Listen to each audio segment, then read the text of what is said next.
I asked him if I could say something, and he couldn't say no. Truly, on behalf of Advanced Food Systems and my colleagues at the table over here, and certainly Mr. Joe, who founded the company with his wife, Sunny, thank you very much for the award. We're quite honored. There's so many people that have helped KCCP. We're just one of many.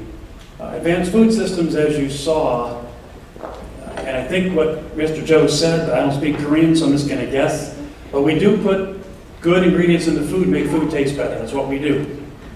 And when he and Mrs. Joe founded the company over 30 years ago, it was based on a talented group of people from all over the place, very different backgrounds, not unlike you all here.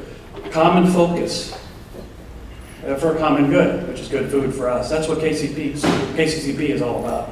And they did that not because they're Korean, like many of you here, but because it was the right way to succeed. So it's a good model for what you're doing here too. I'm glad they're involved, glad we're involved. They broke new ground 30 years ago, KCCP 5 or 6 years ago. I did want to mention that about the same time in South Korea, that country broke new ground too about 5, 6 years ago. They launched their first astronaut into space. I don't know how many people know that. It was also new ground because it was a woman that went up in space for South Korea. Her name was Yi Se-young. She wrote a book, and it was just published 2 weeks ago in Seoul. So it's a brand new book. And in it she says something very important, I think, for KCCP. She says what people do matters more than where you do it. What you do matters more than where you do it.